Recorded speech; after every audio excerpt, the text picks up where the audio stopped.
Hello students. आज के class में हम लोग चैप्टर 11 कोनिक सेक्शन की स्टडी करेंगे। कोनिक सेक्शन बेसिकली इनमें जो शेप आते हैं वो है सर्कल, पैराबोला, एलिप्स और हाइपरबोला। ये चारों शेप पहले बनता कैसे हैं, आइए देखते हैं इसके बारे में।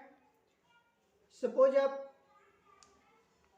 वर्टिकल लाइन इमेजिन करते हैं जिसके साथ कोई दूसरी लाइन कुछ एंगल बनाते हुए इस वर्टिकल लाइन के चारों तरफ ऐसे रोटेट हो रही है।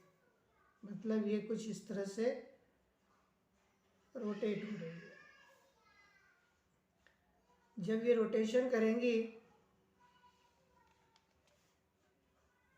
तो हमें इस तरह का एक शेप मिलेगा। इस शेप को हम बोलते हैं डबल नेप्ड राइट सर्कुलर कोन। इसमें जो वर्टिकल लाइन है ये हमारा एक्सिस है। अब इनसे हमें कोनिक सेक्शन ये सब कैसे मिलता है,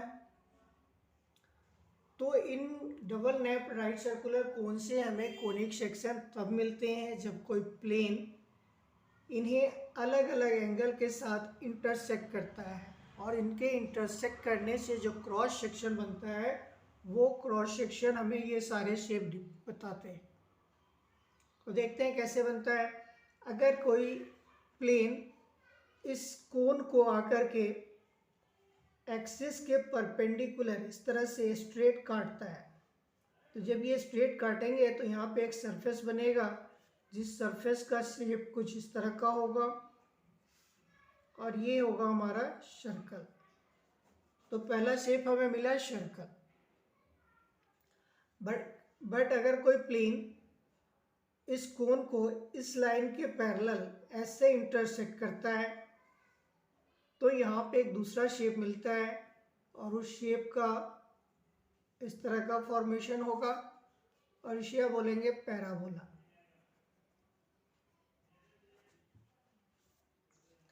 तीसरी सिचुएशन बन रही है कि अगर इस कोन को कोई प्लेन इस तरह से काटता है, अगर ऐसे काटे तो हमें कुछ इस तरह का शेप मिलेगा, और ये होगा हमारा इलिप्स।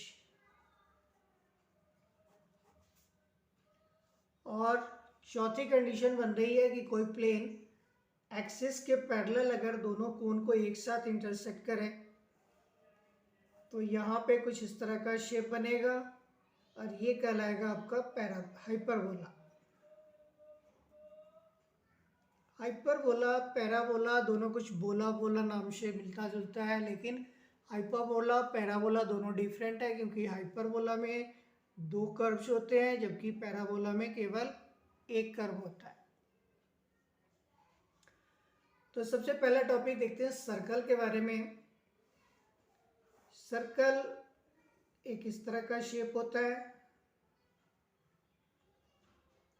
जिसकी एक फिक्स पॉइंट इनसाइड में होती है जो हमारा सेंटर होता है, उसे हम ओ से रिप्रेजेंट करते हैं, और उसके कोऑर्डिनेट को एच और के से जाना जाता है।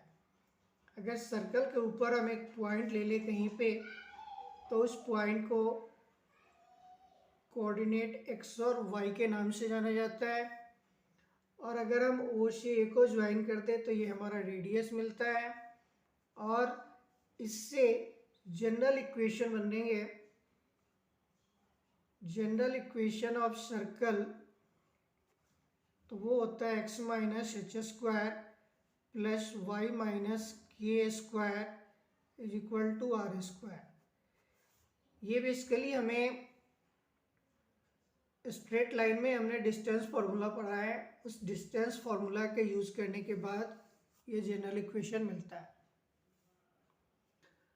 दूसरा शेप है हमारे पास पैराबोला। पैराबोला क्या होता है, जैसे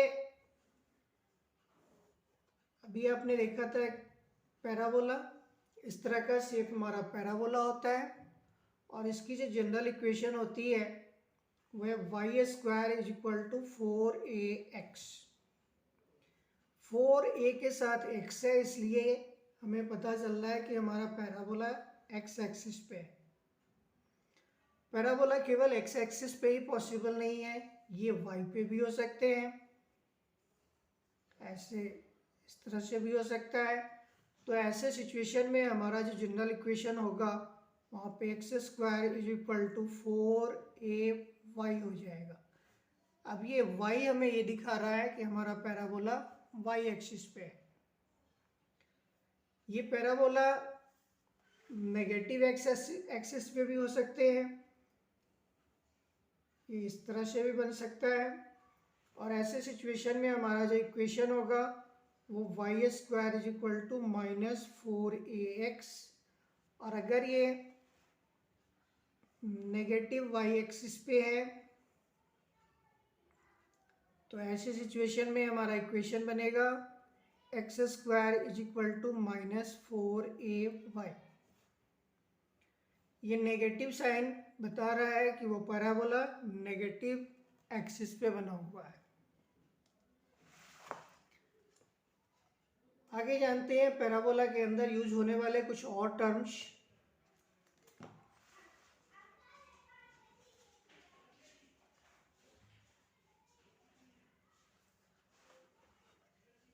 जैसे अगर हमारे पास कोई एक पैराबोला है और पैराबोला के एक्सिस के अलावा यानी अनदर एक्सिस के पैरेलल एक फिक्स लाइन, जिसे हम बोलते हैं डायरेक्ट्रिक्स, फिक्स लाइन है ये, और ये कहलाता है हमारा डायरेक्ट्रिक्स।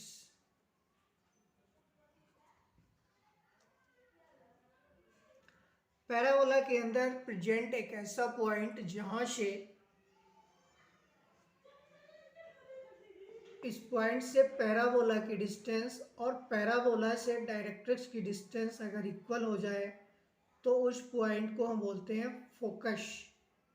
ये पॉइंट हमारा है फोकस।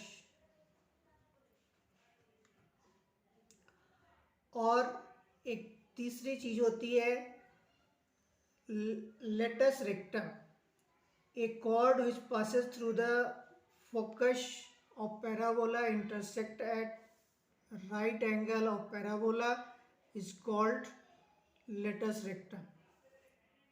तो ये लाइन है हमारा लेटस रेक्टम। लेटस रेक्टम जो होता है वो 4a के इक्वल होता है। फोकस से ऊपर का लेंथ 2a और फोकस से नीचे का लेंथ भी 2a होते हैं, दोनों मिलके 4a के इक्वल हो जाता है। तीसरा शेप हमारे पास है जो है इलिप्स।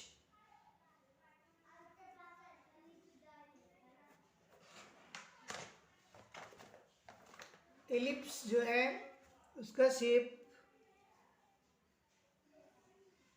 कुछ इस तरह का हो सकता है।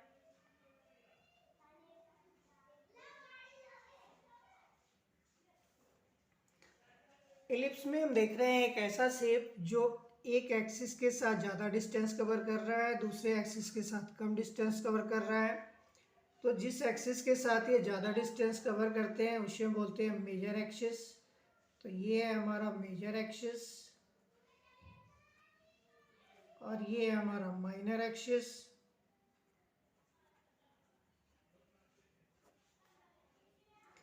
मेजर एक्सिस के डिस्टेंस को हम ए से रिप्रेजेंट करते हैं, माइनर एक्सिस के डिस्टेंस को हम बी से रिप्रेजेंट करते हैं। दूसरा सिचुएशन ऐसा हो सकता है कि हमारा इलिप्स ऐसे भी बन सकता है।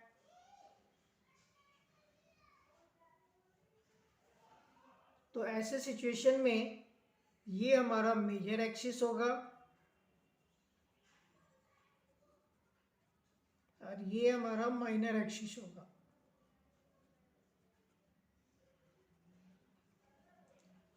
अब यहाँ पे जो माइनर एक्सिस है ये हमारा बी का डिस्टेंस रिप्रेजेंट कर रहा है और ये हमारा ए का डिस्टेंस यूज कर रहा है। तो यहाँ पे जो जनरल इक्वेशन बनेंगे, इसके लिए general equation x² upon a² plus y square upon B square this is equal to 1। But दूसरे केस में हमारा जो जनरल इक्वेशन होगा वो बनेगा x square upon B square plus y square upon A square is equal to 1। दोनों situation में जो इक्वेशन है वो चेंज हो जा रहा है। आगे इसमें चूंकि एक इलिप्स के अंदर दो पैराबोला होते हैं तो यहाँ पे दो फोकस होगा। एक को हम F1 के नाम से जानते हैं, दूसरे को F2 के नाम से जानते हैं। और फोकस से वर्टेक्स के बीच में यहाँ वर्टेक्स है, फोकस से वर्टेक्स के बीच के डिस्टेंस को हम C के नाम से जानते हैं। तो C के लिए फॉर्मूला होता है C square is equal to A square minus B square. और इसके साथ एक न्यू टर्म आता है eccentricity, E is equal to C upon A. Eccentricity के लिए फॉर्मूला यूज करते हैं। बेसिकली ये इसेंट्रिसिटी होता क्या है, तो इसेंट्रिसिटी जो है हमें दो कोनिकल शेप को चेक करने के लिए कि वो दोनों सिमिलर है, इक्वल है या नहीं है, इसके लिए प्रयोग किया जाता है। मान लीजिए आपके पास दो इलिप्स दिया हुआ है और दोनों इलिप्स की इसेंट्रिसिटी इक्वल आती है, तो आप कह सकते हैं कि दोनों शेप जो है वो सेम है, दोनों इलिप्स सेम है।